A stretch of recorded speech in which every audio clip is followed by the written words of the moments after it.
모든 게 궁금해하실 때 tell me oh yeah oh yeah oh yeah oh yeah 뭐가 널 행복하게 하는지 text me oh yeah oh yeah oh yeah oh yeah Your every picture 내 머리만 듣고 싶어 babe Come be my teacher 모든 걸 다 가르쳐줘 You want your cool Listen to my baby 나는 저 하늘을 높이 날고 있어 네가 내게 자꾸 보내게 이제 여기 너무 높아 하늘에 널 맞추고 싶어 You make it me your boy with love Oh my my oh my my I need all my life 전부 함께 하고 싶어 Oh my my oh my my into something right 이제 조금은 나 알겠어 I want something stronger That moment love I have been longer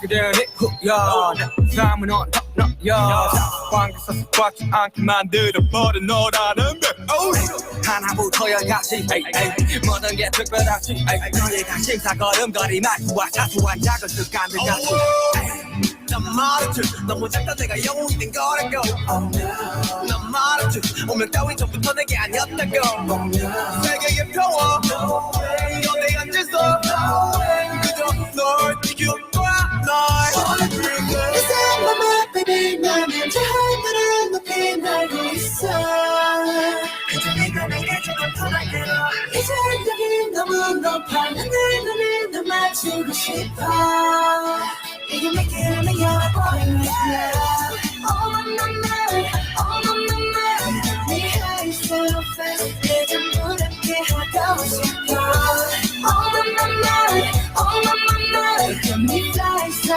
fast 이제 조금은 나 알겠어 Love is nothing stronger You're my boy with love Love is nothing stronger 시간놓고 말하길 나도 모르게 힘이 들어가기도 했어 높아버린 스카 커져버린 헛개로 도망치게 해달라며 기도했어 너의 상처는 나의 상처 깨달았을 때 나 다짐했던 건 네가 준 이 그 후세 나에게로 태양이 아닌 너에게로 Let me fly Oh my my oh my my I need all my life 전부 함께 하고 싶어 Oh my my oh my my It's something right 이제 조금은 나 알겠어 I want something stronger In a moment love It's nothing stronger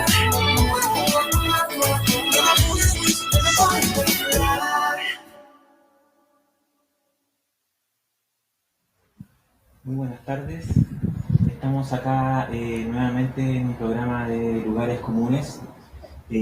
Acabamos de escuchar a BTS, Boy With Love. Quisimos partir el día de hoy con esta canción a propósito de todo el fenómeno del K-pop, ¿no? Que pareciera que fuera una de las grandes causas del estallido social en nuestro país, a juzgar por el último informe de inteligencia entregado por el Ministerio del Interior, o al Ministerio del Interior, a Gonzalo Blumel, y que trae hartas sorpresas más, ¿o no? Muy buenas tardes, Nicole, buenas tardes, Hugo. Hola, buenas tardes. ¿Qué podemos empezar a hablar de todas las semanas tenemos una sorpresa nueva, ¿no? Es una buena manera de empezar a abordar Claro. la cuestión, ¿no? La sorpresa. ¿Qué Sí. hizo ahora el gobierno? Debería Exacto. llamarse el programa. Claro. ¿Qué hizo ahora el ¿Qué gobierno? nos regala para nuestra pauta? Sí, sí. Nunca nos quedamos cortos de anécdotas, ¿no? Es sorprendente esta cuestión, yo creo que nos hemos reído harto, hemos visto harto meme, ha dado harto material para la risa, pero es dramático también, ¿no? Ujú. Por varios puntos y que lo conversábamos con el resto de comunes. mientras preparábamos la pauta, ¿no? Porque primero es terrible porque se hace con fondos públicos, ¿no? Es como tragicómico, en verdad. Ajá. Se hace con fondos públicos y en ese sentido el diputado Diego Ibáñez hizo, no sé exactamente cuál es la figura, ¿no? Pero emplazó al gobierno a que dijera, ¿no? Cuánta plata se había gastado en este informe, porque barato no debe ser, ¿no? Estas bases de datos que contienen, ¿no? Estas masas de datos de Big Data no son baratas, ¿no? Y además supuestamente hay un análisis, que es lo que uno estaría echando de menos ahí, ¿no? Ujú. Muchas cosas que decir en este informe, pero de momento me gustaría decir dos cosas, ¿no? La primera, explicar un poco de dónde sale esta relación tan inaudita entre el K-pop y la revuelta, Ajá. a partir de una nota que publicó hace unas pocas horas atrás en el sitio Interferencia Ricardo Martínez, si no me equivoco, ¿no? Y él adjudicaba una de las probables razones de esta insólita asociación a lo que técnicamente se conoce como cross-posting, ¿no? Para entender lo que es este concepto de cross-posting, hay que hacer una distinción entre los hashtags que son momentáneos y los que son más perdurables, ¿no? Los momentáneos son básicamente lo que experimentamos casi a diario, tienen que ver con un suceso contingente que llama mucho la atención, como el caso del K-pop ayer, ¿no? Que se generan rápidamente un hashtag muy compartido y genera mucha interacción en redes sociales. Y en segundo lugar, los que son más recurrentes, que un caso muy, muy frecuente de este último es la música, ¿no?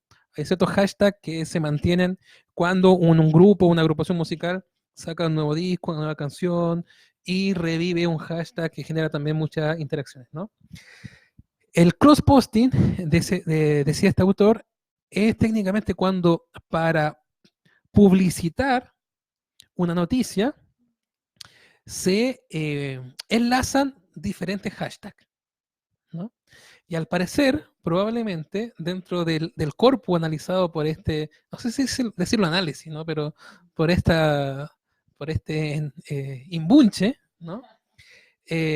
Cuando se llamaba a marcha sorpresa, cuando se promocionaba algo, para generar más interacciones, algunos de los hashtags que se echaban a mano era precisamente K-pop o BTS, debido precisamente a la masividad que generan en un grupo etario muy joven este tipo de corriente musical o de grupo de esta corriente musical, ¿no?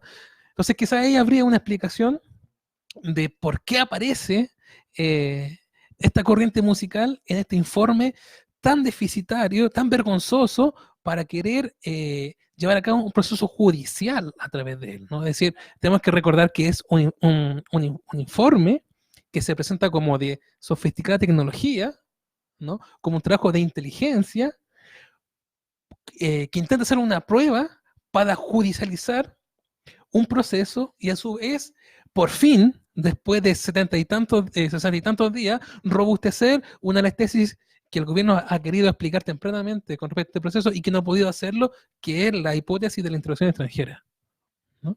¿Cómo no acordarse de la operación Huracán, del profesor? Incluso así podríamos ir hasta el Quiotazo, ¿no? Haciendo una genealogía infame de la relación tecnología y política por la derecha en Chile en los últimos 30 años, ¿no? Y lo segundo que quería comentar tiene que ver con algo que un compañero de comunes nos ilustraba en la mañana, que tiene que ver con la empresa InstaGES, ¿no? A pesar de que a este informe han querido sacarle el peso todo, ¿no? Hoy ni siquiera Gonzalo Blumel hizo declaraciones con respecto de quién había hecho este informe, quién era el responsable. Se puede hacer un contrapunto entre este caso particular del informe que estamos comentando y el rol que ha cumplido el Big Data precisamente en los últimos procesos eleccionarios de la derecha en Chile, ¿no? Fundamentalmente RN y luego UDI, ¿no?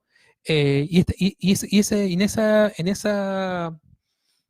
articulación entre Big Data y proceso eleccionario con triunfo de la derecha en Chile, ha jugado un papel importante esta empresa que es InstaGES, ¿no?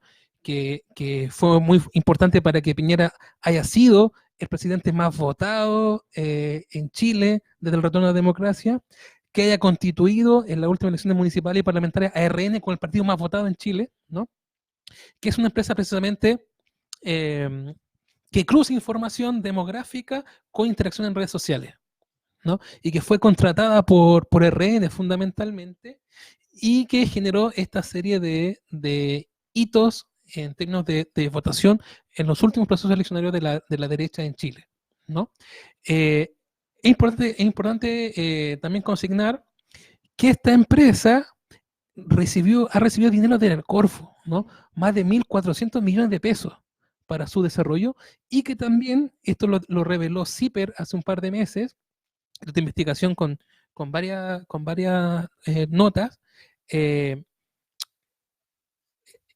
Instages es la controladora de un software de interacción de denuncia ciudadana que está articulado con Carabineros de Chile. Es decir, aparte de cruzar información demográfica con interacción en redes sociales para enviar mensajes estratificados por edad, por clase, etcétera, ¿no? Ahora también tienen información a los miedos de la gente, los temores de la gente para administrar ese negocio que es la seguridad, ¿no? No sabemos si este informe lo hizo esta empresa, pero repito, en la historia reciente de la derecha en Chile y de sus triunfos eleccionarios, esta empresa ha jugado un rol importante, y acá hay un contrapunto con este informe con respecto a eso que la derecha había venido experimentando en los últimos años con respecto a su desarrollo político en el país, ¿no? Bueno, ahí hay hartas cuestiones interesantes, ¿no? Algo que también nos señalaba Claudia, ¿no? La compañera Claudia que anda viendo a su familia, creo, ¿no? Saludos para ella si es que nos está escuchando, que nos comentaba en la mañana sobre la importancia de distinguir lo que pasa entre el mundo online y offline, ¿no? A mí esa distinción que ella nos hacía me pareció súper interesante, porque efectivamente puede que estos datos sean, ¿no? Cosas que efectivamente ocurren, ¿no? Tú hablabas de la cuestión del cross-posting, o bien podríamos decir incluso que puede ser que los chicos que vayan masivamente a las protestas, porque la cuestión etaria se nota mucho, sean fanáticos del K-pop, o una parte importante sean fanáticos del K-pop, y hay coincidencia.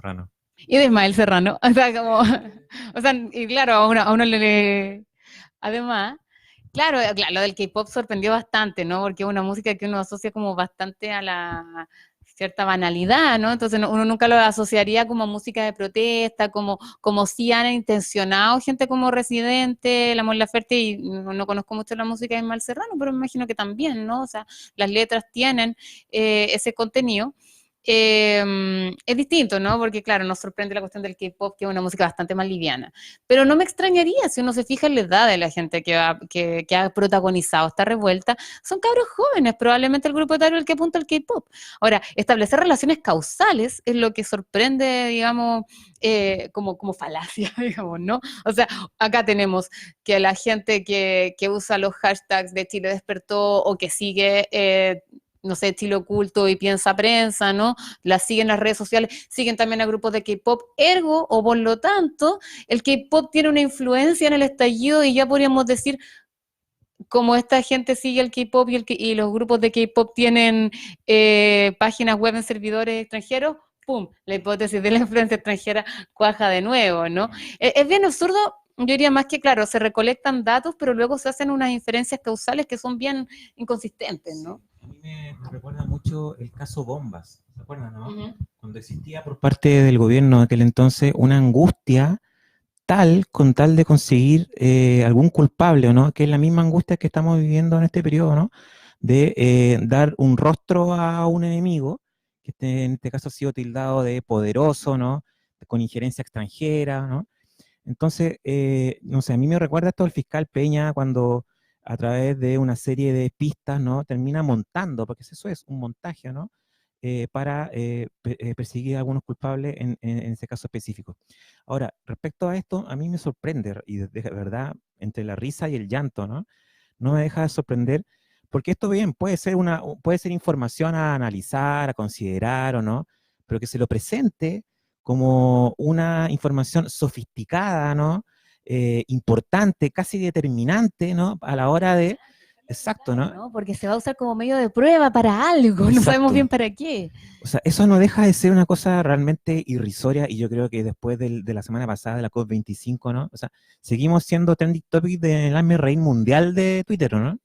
Con respecto a eso hay que introducir un matiz, ¿no? Porque al hecho de la posibilidad de utilizar este recurso eh, para judicializar una causa, ¿no? Que precisamente lo que está detrás de estas ciento y tantas páginas de este polémico informe es un análisis de Twitter y punto, ¿no? No hay análisis de otras redes sociales, solamente un análisis de Twitter entre fechas delimitadas, ¿no? Y a partir de las millones de interacciones generadas en esta red, se sacan ni siquiera apresuradamente, sino que irrisoriamente una serie de relaciones que dicen mucho con respecto a la clase política que nos gobierna, ¿no? Y también dicen mucho con respecto a esta casta política, y dice mucho también con respecto a la noción de la política que vemos tras esta casta, ¿no? Es decir, una de las cosas irrisorias que hay detrás de lo que ha generado, la discusión que ha generado el debate en torno a este informe, es precisamente la rápida idea de que interacciones, por más que millones que sean en redes sociales, pueden tener un impacto en la política, ¿no? Cuando precisamente la revuelta se está disputando en otro espacio, ¿no? No me deja de sorprender que este gobierno lo diga con toda seriedad, digamos, que la presencia de Telesur, por ejemplo, o la presencia del canal ruso, ¿no? Rusia Today, no recuerdo cuál es el nombre en español. Esta es la sigla, ¿no? Exacto, ¿no? Russian Television, algo así. Exacto. Lo liguen con esta idea de una incidencia extranjera, ¿o no? O determinado porcentaje de entradas que provienen del extranjero, ¿no? Para hablar de este enemigo poderoso, ¿no? Que estaría supuestamente incidiendo en la política interna. O que los tweets de Ismael Serrano o de Residente, ¿no? Que han reflexionado acerca de lo que está pasando en nuestro país, o la solidaridad que se expresaba en Londres, por ejemplo, ¿no? Realmente lo tomen como algo que viene a interferir lo que ha pasado en este país, digamos. Realmente, no sé, yo me quedo sin palabras, ¿no? De verdad me queda, o sea, esto es ya uno ya se queda sin palabras como porque semana a semana es como un golpe tras golpe de brutalidad, ¿o no? Ya no sé cómo decirlo, ¿no? Pero realmente me sorprende En todos los sentidos de la brutalidad, ¿no? absolutamente, o sea, me sorprende que lo digan con un empacho, ¿no? De seriedad para dar cuenta de todo esto. Realmente ya no sabemos qué pensar, ¿no? Por eso lo tomamos un poco a la chacota. Claro, yo creo que sí, o sea, evidentemente, claro, parte de la risa como reacción ante este desconcierto, digamos, finalmente, ¿no? Porque a mí lo que me sigue sorprendiendo es la cuestión de cómo se establecen nexos causales. Esa causalidad que verían entre los tweets de apoyo desde el extranjero o la cobertura por parte de medios del extranjero, verlo como injerencia, o sea, es tomar solamente que hay interacción desde servidores extranjeros para decir que hay una relación de causalidad, lo que de nuevo, tomo las palabras de ustedes, ¿no? Revela esa ansiedad del gobierno por ponerle rostro a este enemigo poderoso que nos enunciaron desde el día 1, digamos, proponerle rostro a este enemigo poderoso, por probar la famosa hipótesis de la injerencia extranjera, simplemente para no hacerse cargo del malestar que existe dentro del mismo país, ¿no? Y por otro lado, la incapacidad absoluta de entender, y que a mí me sorprende, la capacidad de coordinación espontánea de las personas. O sea, esa hipótesis de la coordinación, de la capacidad de coordinación espontánea y no premeditada ni planificada centralmente, ¿no? Parece que son ellos finalmente los que piensan que la planificación central es la única forma de planificación posible. A mí no me deja de sorprender esa cuestión. Qué interesante reflexionar con respecto a lo que dice Nicole, que nos dice todo lo que se está disputando con este informe es la noción de subjetividad que para el gobierno está detrás de los argumentos, si es que podemos llamarlo así, de este material, ¿no? De este informe. Es decir, una subjetividad que funciona básicamente en torno a que hay una serie de estimulaciones externas a los cuales esta subjetividad responde casi de manera patológica, ¿no? Y sale a la calle a protestar, ¿no? Eso no dice con respecto a cómo conciben, ¿no? a los sujetos, la sujeta, la clase política, y también la idea base con la cual trabaja en la política, ¿no? Es decir, hay que llegar eh, a impactar estas subjetividades, ¿no? A partir de una serie de mensajes que se repiten, que se repiten, que se repiten, que generan bombardeos cotidianos hasta producir un efecto persuasivo en estos sujetos, ¿no?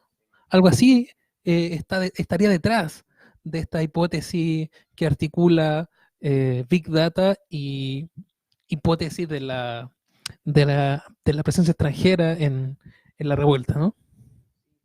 Por otra parte, creo que todo esto también habla de una cierta incapacidad tecnológica por parte de este gobierno para manejar información, ¿o ¿no? O sea, también ha quedado en evidencia a raíz de los casos de hackeos, ¿no? Nuevamente han sido hackeados una serie de sitios relevantes que yo creo que, me imagino, guardan relación con la seguridad nacional, ¿o ¿no? Hemos tenido acceso a información de militares, de carabineros, ¿no? Correos personales, etcétera, que ha podido ver todo el mundo. Y eso también de alguna forma habla de una carencia preocupante en términos de seguridad respecto a la seguridad informática, podríamos llamarlo de ese modo, ¿no? Ciberseguridad, lo decía nuestra compañera Claudia la Bueno. semana pasada, ¿no? Ujú. Sí, bueno, la misma discusión que teníamos sobre la cuestión de la votación online, que nos hacía pensar en cuán confiable o no era. La Claudia nos decía, ojo, ya había habido un par de hackeos en ese momento, ¿no? Decía, estos hackeos muestran lo vulnerable que es la ciberseguridad.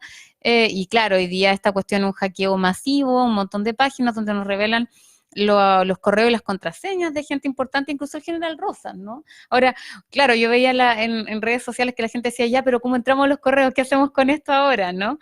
Habrá que ver, claro, porque lo que expone Anonymous son correos y contraseñas. No sé si en el mismo proceso de hackeo o gente que luego utilizó esos datos para acceder a los mails, rescataron algunos datos de informes de Sename, por ejemplo, ¿no?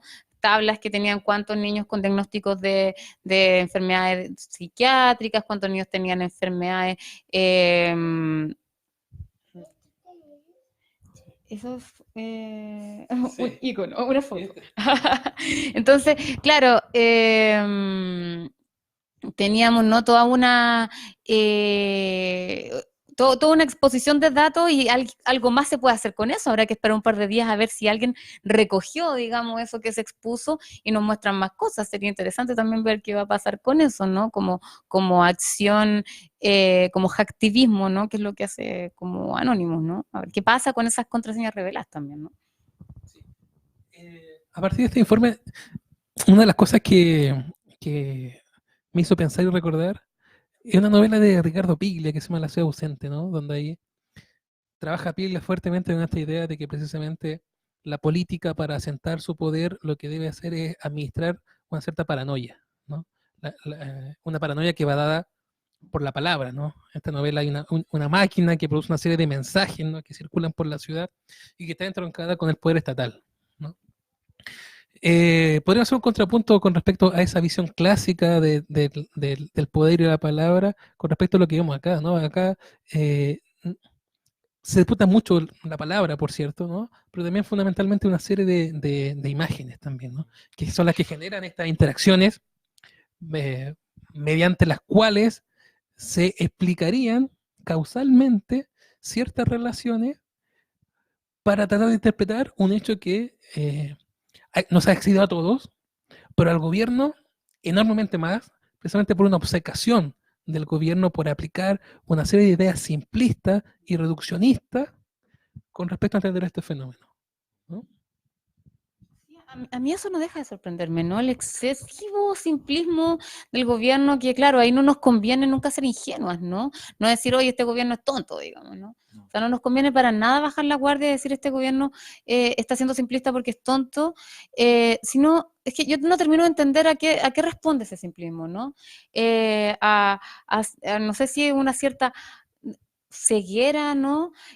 O bien que esta gente también como opera en base al deseo de protección absoluta de la propiedad privada.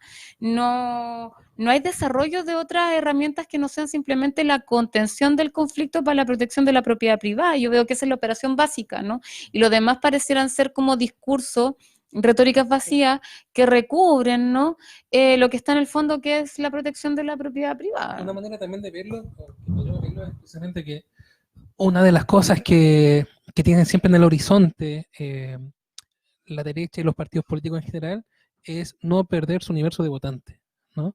Y quizá una de la hipótesis que está detrás de este problema es que esta revuelta que vino a conmoverlo todo, una de las maneras de enfrentarla desde los partidos políticos para no perder ese universo de votantes es precisamente que este universo de votantes no quede sometido a la incertidumbre, ¿no? Y por ello, por más burdas que parezcan ciertas ideas, ciertas hipótesis sobre el proceso social, entregarlas para no perder precisamente impacto en este universo de votantes. Yo lo digo fundamentalmente porque si hablamos de interacciones, y esto es un rápido ejercicio que podemos hacer por varias redes sociales, Facebook, Twitter, fundamentalmente, ¿no? Nos encontramos con una serie de comentarios que más allá de que sean bots o no, son masivos y responden precisamente a respaldar una serie de ideas o de puntos de vista que a un amplio porcentaje de la población nos parecerían aberrantes, ¿no? Sí, sí, yo concuerdo con esa idea, ¿no? Sin duda hay un grupo importante de ciudadanos que necesitan ver también acciones, movimientos, respuestas por parte del gobierno, ¿no? Y estas las tienen que dar permanentemente y de manera rápida, ¿no?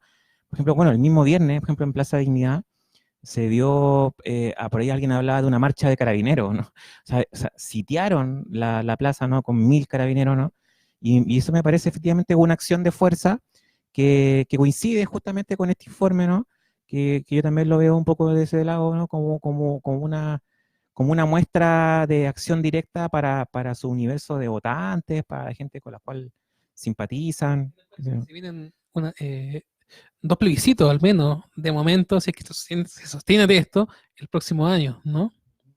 Sí, igual, claro, es verdad que la cuestión electoral, ¿no? El entender digamos, las elecciones y la democracia representativa como un mercado electoral va como paulatinamente vaciando de significado todos los discursos políticos, precisamente porque, claro, la gente disputa votantes y se van moviendo todos los partidos un poco hacia el centro, es un centro un poco difuso, un poco líquido, ¿no? Donde nadie quiere apostar por ningún discurso, digamos, sustantivo. Ahora, es interesante que Piñera, tal vez por su propia verborrea o incontinencia verbal, ha puesto discursos fuertes, que quizás son esos discursos fuertes, los que lo han llevado a este 4.6 de aprobación y en descenso, ¿no? O sea, declarar la guerra, un discurso potente, o sea, no es un discurso, digamos, como el que después exhibió un poco, como hablando de la paz, del diálogo, cuando le falló declarar el estado de excepción de nuevo, ¿no? Apostó por estos discursos vacíos de llamado a la paz y al diálogo, que son finalmente los que empiezan a darle cuerpo a este acuerdo de paz, ¿no? Pero déjame un poco tratar de desarrollar la idea. Está esto, ¿no? Y por otro lado, en la izquierda lo que nos encontramos, creo yo, es que se exhibe el desacuerdo o la falta de discusión sobre dos temas que me parecen fundamentales. Una, cuál es la relación de la izquierda institucional con el uso político de la violencia. O sea, ya claramente hay una crítica, ¿no?, al uso de la violencia para la represión de la ciudadanía, en eso no ha estado bastante alineado, bueno, más o menos, pero luego, ¿cómo si se valida o no el uso de la violencia por parte de la ciudadanía para contestar, ¿no?, la represión? Y ahí se han desalineado, se han desarmado y han cedido a la presión que le ha puesto la derecha. La derecha acorraló, y estoy pensando sobre todo en el Frente Amplio, ¿no?, que es una coalición política joven, que no tiene una historia como el PC de desarrollo, de formación en torno a la cuestión de la violencia. que no digo que tengan un discurso tan desarrollado, pero al menos han sabido responder más inteligentemente, pero el Frente Amplio está acorralado en los términos de la derecha, ¿no? La derecha los presiona, sobre todo en las primeras semanas de la revuelta, diciendo, ustedes avalan la violencia, ¿no? Ustedes avalan la violencia, ustedes justifican la violencia y la avalan, ¿no? Ustedes son culpables también en parte de esto, ustedes son culpables de la represión que está en la calle porque ustedes avalan que la gente saquee, vandalice, etc. Entonces, no ha habido una respuesta contundente, inteligente, pensada por parte del Frente Amplio con relación a esa cuestión. Y por otro lado, el discurso de la seguridad, que creo que fue lo que se les vino para abajo cuando votaron a favor de la ley esta antibarricada, ¿no? No sabían qué hacer, porque fue vota en un momento en que efectivamente estaban ocurriendo saqueos a locales chicos, ¿no? Ya la cuestión más como la función política, ¿no? De contestación política de la violencia y del saqueo al Walmart, a los bancos, etcétera, se empezaba a diluir en una violencia, digamos, vacía, ¿no? De toda disputa política, y es ahí, ¿no? Cuando aprueban estúpidamente esta ley antibarricadas, que era una ley que criminalizaba la protesta finalmente, tratando de dar respuesta a una cuestión que en realidad no saben cómo, y que nunca han sabido cómo responder, que es la cuestión de la seguridad finalmente. No hay un discurso de izquierda que sea capaz de responder a una necesidad de la gente, que es la de la seguridad, de sentirse segura, una necesidad de las personas. Y la izquierda no tiene un discurso serio sobre esa cuestión. Y ahora sería seguramente una ley contra coreografías K-pop, ¿no? Pero a mí la impresión que me deja precisamente una de las ideas fuerzas con las que estaría trabajando todas estas empresas de análisis de datos, como Cambridge Analytica, lo vimos, y ahora con InstaGes y otras empresas, es que aparentemente les dicen a quienes los contratan que ante todo, ante cualquier situación, siempre es favorable tener un discurso inamovible, ¿no? Porque precisamente se ha publicado recientemente como artículo, pero también se han hecho materiales audiovisuales, de que en todo el proceso de la segunda presidencia de Piñera ha estado presente este discurso del enemigo implacable, ¿no? De su campaña presidencial y sobre todo visiblemente desde el 18 de octubre para acá.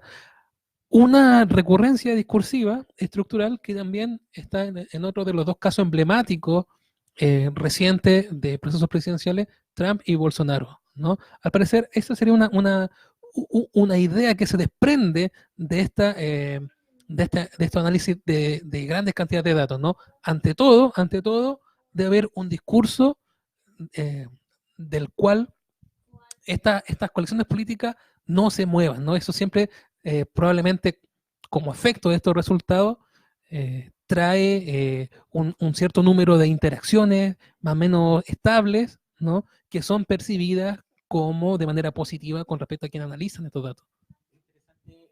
Análisis de estrategias comunicacionales, porque efectivamente yo también creo que oscilan entre diversas posibilidades, ¿no? De acuerdo a las circunstancias, ¿no? Ya hoy día vamos a aplicar la opción A, ¿no? Mañana puede pasar otra cosa, aplicamos la opción B, la C, la D, la E, la F, la H, qué sé yo. Por ejemplo, hoy día hoy día se firmó el acuerdo, ¿no?, de la reforma constitucional que da pie al plebiscito de abril, ¿no? Y circuló un video cuyo mensaje principal consistía principalmente en la idea de la paz, ¿no? El acuerdo por la paz, ¿no? Entonces, nuevamente ahí, esta oscilación entre la paz y la guerra, ¿no? Finalmente, cada uno de los polos termina sirviendo, digamos, a los intereses discursivos del gobierno, ¿no? Y en este caso, claro, para promover una idea de blanqueamiento, nuevamente la idea de blanqueamiento, ¿no?, de tranquilidad, de paz social, ¿no?, y además como un gran logro del gobierno, así lo cantaban, ¿no? Así lo aprendió en el extranjero también, ¿no? Claro. Iniciamos este programa con uno de los grupos subversivos que ha alimentado esta revuelta, BTS. Vamos a ir ahora con un segundo referente subversivo, según este informe de la revuelta que comenzó en octubre, Ismael Serrano, y su tema La Llamada, sobre todo dedicada a nuestra compañera Yam Ayach, fanática acérrima de Ismael Serrano, ¿no?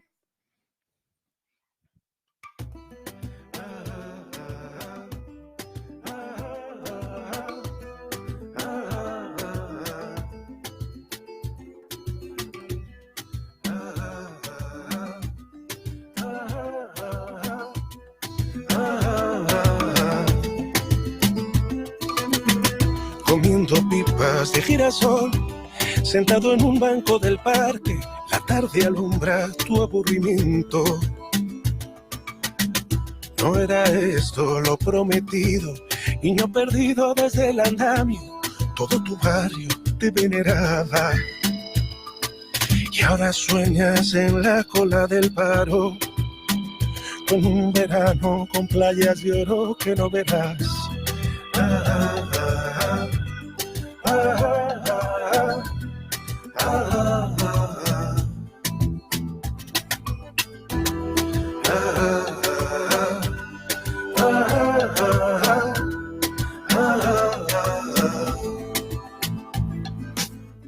Princesa acuda a caja 3, te pide sin pausa más de 8 horas, diosa precaria tiempo parcial. Y no habrá sombra de grey que ayude a aquel querube que espera en casa, tenga su nana de la cebolla. Bella mariposa aún se consuela con no ser ella la que rebusca en el basural. Escucha la llamada, únete al grito de los cansados, la vida fue un ensayo hasta ahora. Sal a la calle, salta las horas, y en la tarde tu luz de aurora, miedo cambie de bando. Que el precariado se haga visible, que no se olviden de tu alegría. Que la tristeza si es compartida se vuelve rabia que cambia vidas.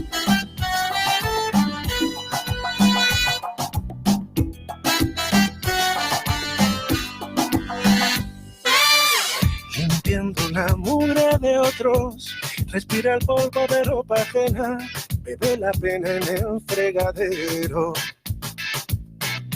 Equilibrista de fin de mes, a descoser para los muchachos todos los bajos del pantalón. Y estas navidades no habrá regalos, turrón barato y algo de sidra si se da bien.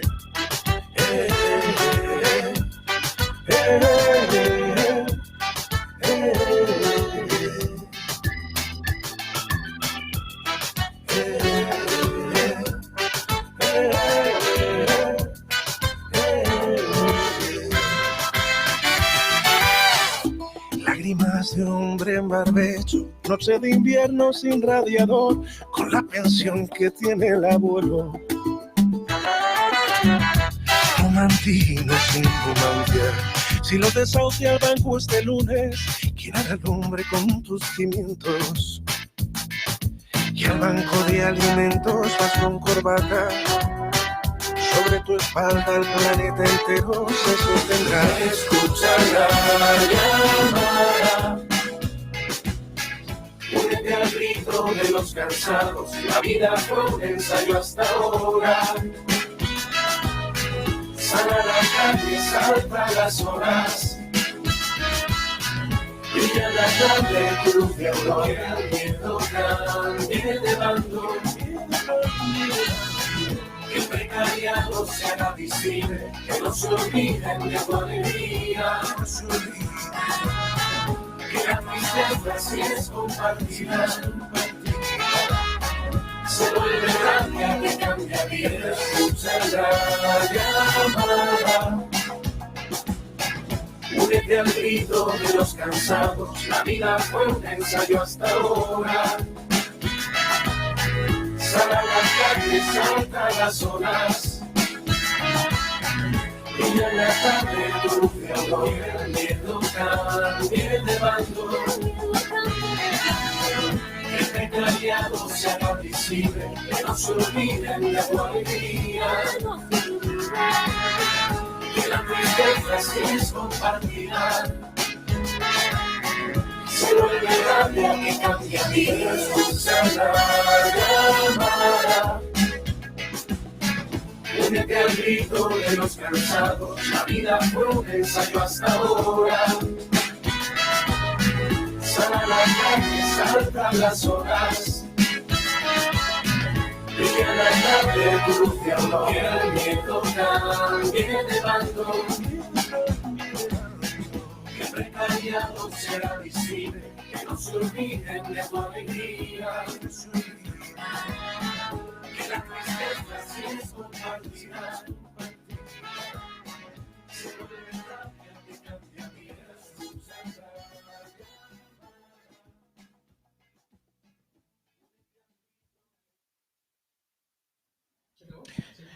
Bien, bueno, estamos de vuelta aquí con Lugares Comunes, después de haber escuchado a uno de los insurrectos universales, Ismael Serrano.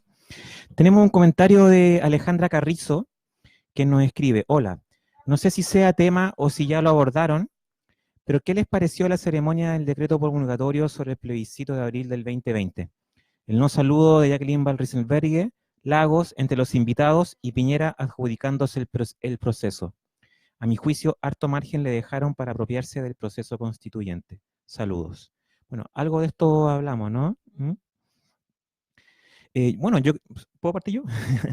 El no saludo de Jacqueline, bueno, creo que también habla un poco de cómo está la situación en la derecha, ¿no? Con este congelamiento por parte de Chile Vamos de su militancia en este pacto, ¿no? Porque pareciera que no están totalmente satisfechos con cómo se ha manejado el asunto hasta el minuto, ¿no? No han sido lo suficientemente autoritarios ni de extrema derecha para ellos, ¿no? Nada, a mí me parece simplemente que forma parte un poco como del folclore político. Después salieron algunas personas a saludarse y no hubo problema. En general, en general la clase política, en general, yo creo que se llevan todos bastante bien, ¿no? Yo no creo que... Más de lo que uno quisiera, en verdad, Exacto. ¿no? O sea, igual uno no quiere que se agarren a combo en el Congreso, ¿no? Pero llevan demasiado bien. Cuando se aprobó la paridad, ¿no? Por ejemplo, salió esa selfie que sale Marcela Sabat, ¿no? Con sus enemigas políticas y todas contentas y felices, ¿no? Algunas con cara de ilusión por querer salir en la foto, ¿no? Y quedar a la posteridad, todas mujeres por haber logrado, digamos, la paridad en una futura asamblea constituyente. Bueno, ahí hay hartas cosas en esa imagen que tú mencionas, ¿no? O sea, bueno, una que yo también creo que se llevan todos demasiado bien, que uno quisiera un poco más de conflicto, ¿no? O sea, uno quisiera un poco más de conflicto porque en el fondo, claro, también uno sabe que la política institucional intenta como neutralizar la lucha de clases, por decirlo de una manera poco polite. Es lo que hace finalmente, ¿no? Y uno ve en el Congreso que esa lucha de clases está completamente neutralizada porque en el fondo la mayor parte de esa gente pertenece a una misma clase, han ido a los mismos colegios, a las mismas universidades, comen en los mismos lugares, se encuentran en los mismos lugares, finalmente izquierda y derecha unida jamás serán vencidas, ¿no? Ahora bien, la imagen de la paridad que tuvo Cabe me parece particularmente interesante porque muestra también que ideas como la cuestión de la paridad pueden encontrar como un apoyo súper transversal porque en sí misma no significa nada, digamos, una cuestión, o sea, es súper importante, yo creo que un súper logro porque no lograrlo era estar fuera del siglo XXI, digamos, ¿no? O sea, ese nivel, digamos, un mínimo de decencia, ¿no? Por eso digo, ya, es súper importante y estamos a punto de no lograrlo, a ese nivel de feudalismo nos movemos en la política en Chile. Pero por otro lado, no es una garantía de contenido, es una cuestión procedimental, con la cual puede estar de acuerdo una derecha más liberal y la izquierda, ¿no? De hecho, no solamente, y ahí uno ve también que se pone más interesante también el campo político en el sentido de que la derecha se divide y muestra finalmente cuál es la derecha más dura que podría simpatizar más bien con las ideas de Kast, ¿no? De hecho, el fin de semana vi a la esposa de Kast, María Pía Driasola, que tiene una fundación que no me acuerdo cómo se llama, en un panel en esta cuestión Nuevo Pacto en CNN, y era la única que estaba en contra de la cuestión de la paridad, ¿no? Es el tipo de gente que está en contra de la paridad. Y sola, digamos, ¿no? Driasola, sola. Espérame un poquito, Ignacia. Entonces, es el tipo de gente que puede estar en contra de la cuestión de la paridad, y por ahí uno podría ver un poco de polarización sobre un tema así. Ahora bien, también este rechazo de la UDI muestra, y también es interesante en ese sentido, muestra qué es la UDI dentro del espectro de la derecha también, y por otro lado, podría ser, dependiendo de cuánto dure, este congelamiento de la UDI respecto a Chile Vamos, podría ser que la UDI finalmente se termine convirtiendo en la ultra, ¿no? Se acerque realmente a su naturaleza de ultraderecha y termina haciendo alianza con Kast y... Porque a mí en particular no me parece nada malo, ¿no? Sería como una forma de sincerar posiciones, ¿no? Claro, sin duda. Por razón de tiempo, los convino a pasar a dos temas que teníamos pensado también hablar hoy, muy contingentes.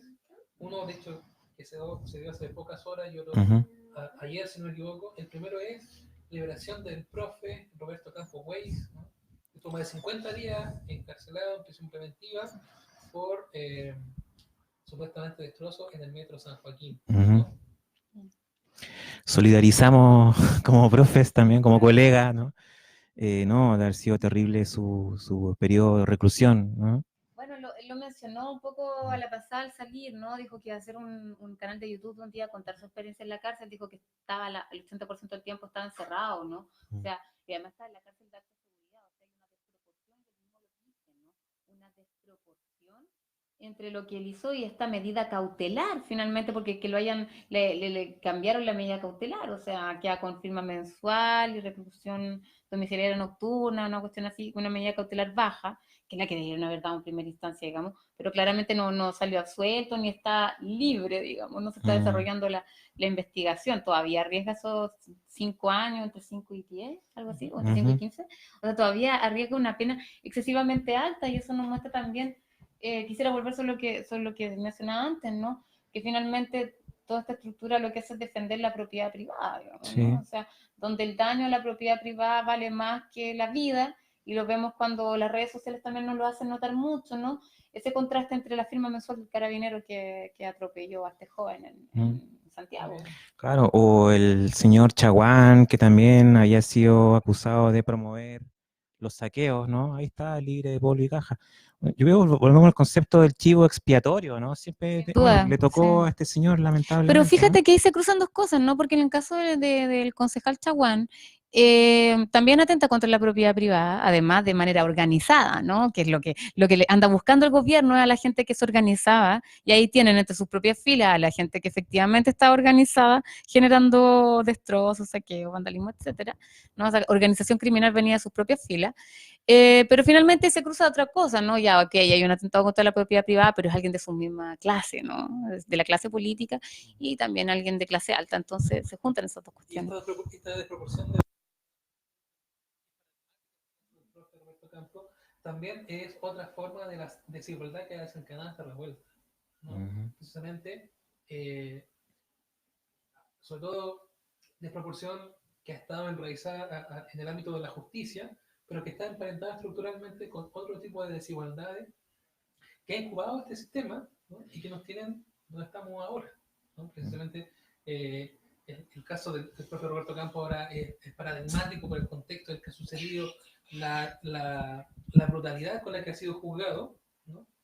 Pero se entronca directamente con una serie de casos que hemos visto, que hemos presenciado desde muchos años hasta acá, donde precisamente por causas muy menores hay una justicia que es desproporcionada frente a otras situaciones de naturaleza eminentemente política, económica, partidista, donde prácticamente los responsables han salido sin ninguna consecuencia. Sí. Claro, un poco en la lógica de lo que hablábamos también en la primera parte, ¿no? Del apresuramiento por querer encontrar un culpable, ¿no? Por ejemplo, no sé, también se me viene a la memoria el caso del chico que murió en Curicó, que supuestamente había sido muerto por un militar, y después el militar fue absuelto. Resulta que no había sido un militar, sino que había sido... Exacto, ¿no? Y bueno, ¿cómo le habrá pasado también ese pobre persona de uniforme, digo, ¿no? También, ¿no? Me imagino que habrá estado preso, habrá sido dado de baja, no tengo idea, ¿no? Pero también en ese apresuramiento por culpabilizar, por criminalizar, ¿no? A veces terminan pagando justos por pecadores. Claro, lo que tú mismo decías, ¿no? Esa necesidad de mostrar efectos rápidos, ¿no? Esta Ujú. cuestión de mostrar efectos, porque también ha sorprendido y la gente está exigiendo de alguna manera que se muestren esos resultados de esas investigaciones. También genera ansiedad, que llevamos 60 días y no han encontrado, digamos, culpables. ¿Qué es lo que están Claro. realmente haciendo, no? Ujú. También genera ansiedad, ¿qué es lo que están haciendo con esas investigaciones que supuestamente se llevan a cabo? Y claro, de repente una misma alimenta, ¿no? Esa ansiedad del gobierno por Ujú. dar esa respuesta rápida que claramente caen en estos discursos simplificantes, en los chivos expiatorios, y de nuevo, en soportar la hipótesis que es lo que les interesa sostener a ellos todo el rato, que hay injerencia extranjera, que es imposible que Chile... Es que si logran sostener y si logran sostener como sea la hipótesis de la injerencia extranjera, se les puede seguir sosteniendo la idea de que Chile es un oasis, ¿no? La culpa es de otro que está afuera. Chile sigue siendo un oasis y nunca ha habido realmente problemas en Chile, y el problema es la influencia de gente externa, que lo que decías tú, ¿no? Que influye sobre estas subjetividades pasivas, ¿no? Que absorben, Claro. ¿no? Esta influencia maligna Y extranjera. el segundo tema que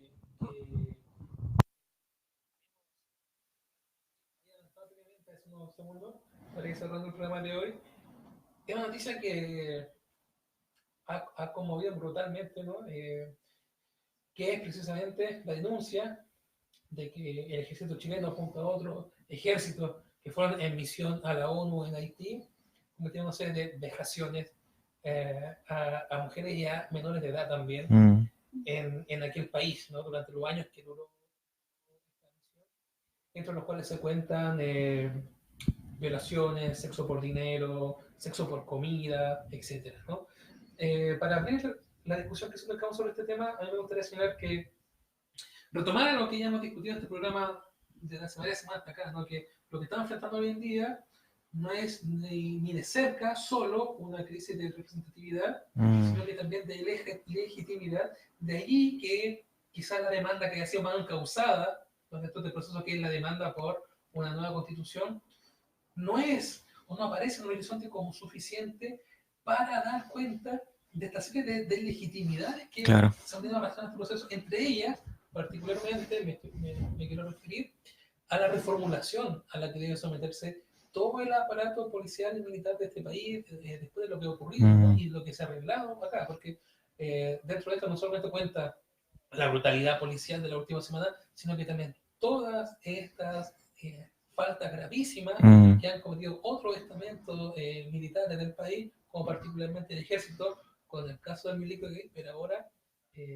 con esta brutalidad que cometieron en Haití, y que precisamente está también vinculada a una serie de malversación de fondos que incurrieron durante la Mm. misión, ¿no?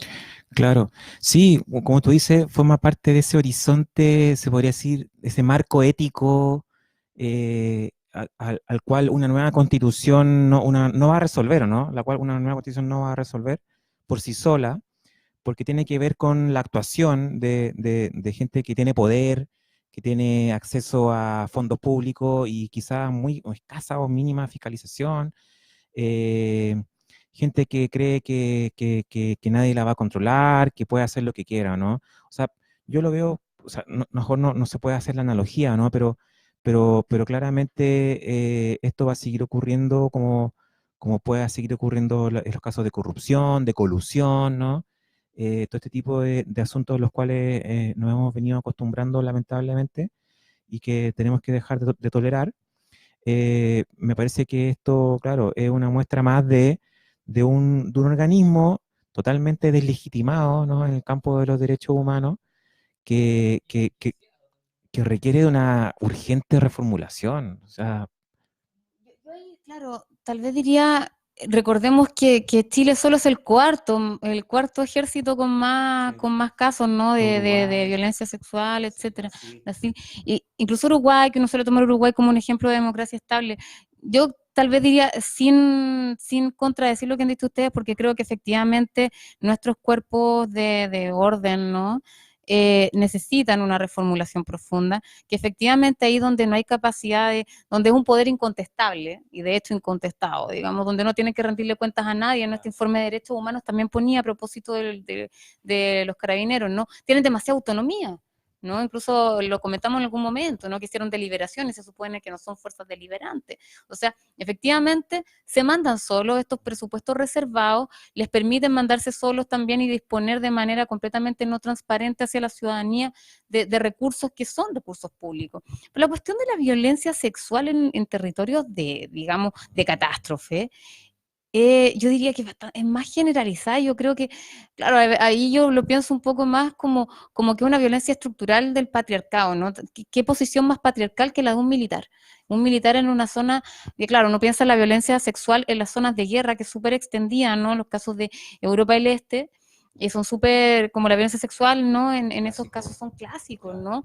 Los rusos, cuando Claro. invadieron Alemania, por ejemplo, ¿no? Claro, en los Balcanes, ¿no? Entonces, uno piensa en esos casos y uno piensa, claro, esta cuestión es estructural, ¿no? Parece que es parte de el tipo de masculinidad que se promueve en las fuerzas militares, el ejercer violencia sexual, ¿no? Entonces, claro, ahí yo lo veo más oscuro el horizonte, porque uno desearía, ¿no? Que las fuerzas militares no existieran, digamos, ¿no? Porque no me imagino cómo formas a alguien para ejercer violencia contra otros, como formas a un sujeto que tiene que ser capaz de matar a otro o de torturar a otro para que le entregue información sin de dejar a otro, como alguien que es capaz de ver a un ser sintiente como una cosa, como un medio. ¿Cómo lo formas para que no haga eso? ¿No? O sea, yo ahí mi visión es más nihilista, desafortunadamente, porque no veo cómo. O sea, no veo cómo tú puedes formar a un sujeto que tiene que ser capaz de matar y de torturar, porque es parte de la máquina de la guerra, digamos, no para usar el concepto de ella, sino de la máquina que es la guerra, O sea, digamos. es inherente, Es digamos, inherente, claro. Entonces, no, uno podría ponerle sanciones más altas, uno podría hacerle mejores cursos de derechos humanos, pero en el fondo son gente que no puede enseñarle muchos derechos humanos a los militares. Quiero hacer la distinción con la policía, que es la gente que se relaciona con la ciudadanía. Los militares están formados para ir a la guerra y matar, digamos, ¿no? O sea, gente que la educas para ir a matar a otro, a torturar a otro, no le podías enseñar muchos derechos humanos no muy bien, porque si no, no te sirven, digamos. Yo ahí lo veo un poco más. Y la línea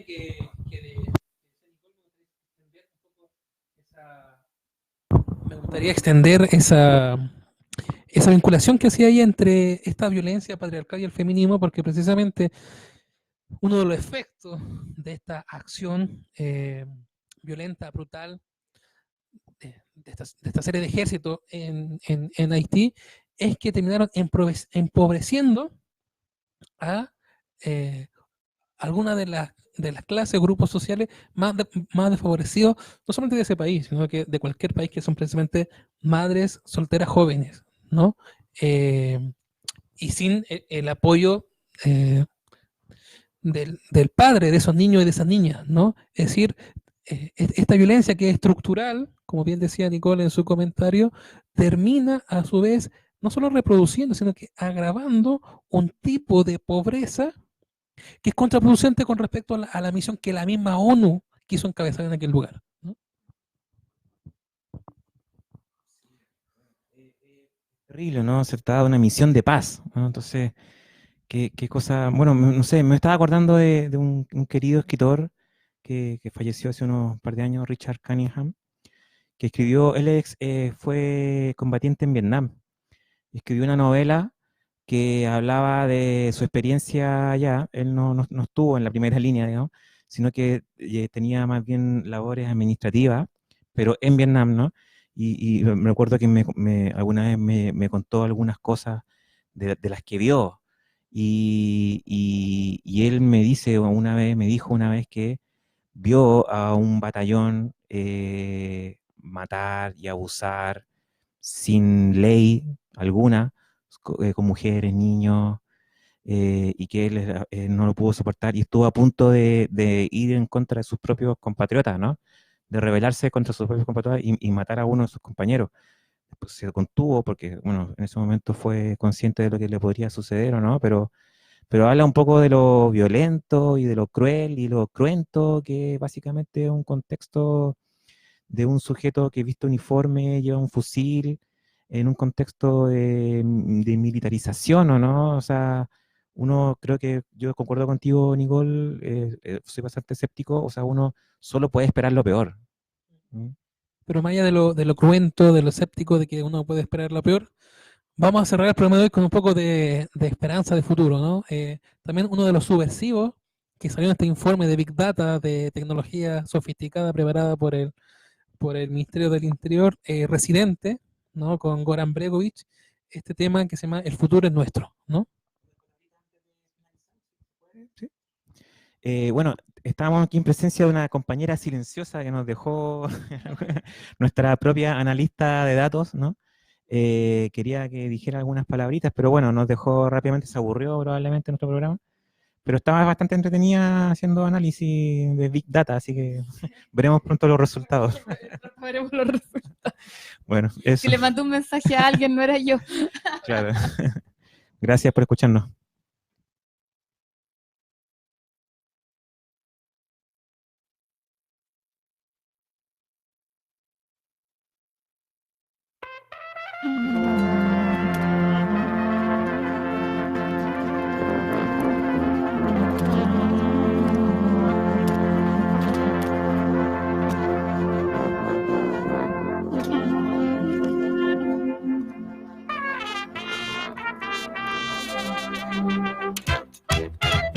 Ahora tienen suerte los que nunca tienen suerte, y los que murieron podrán evitar la muerte. Las cartas me hablan de lo lindo y de lo feo, tus manos las leo y te cuento lo que veo. Estas son mis predicciones pa' que no nos tropecemos.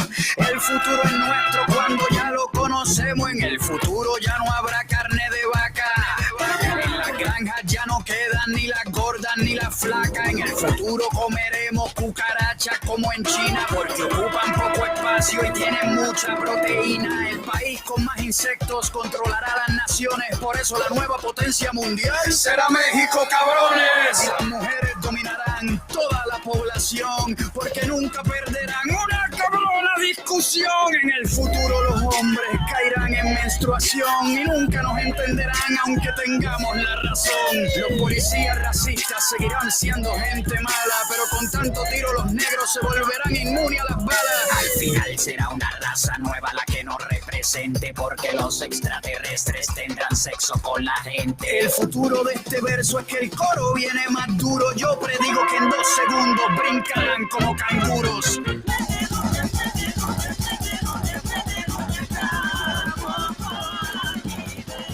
El futuro es nuestro, el futuro es nuestro, el futuro es nuestro, el futuro es nuestro.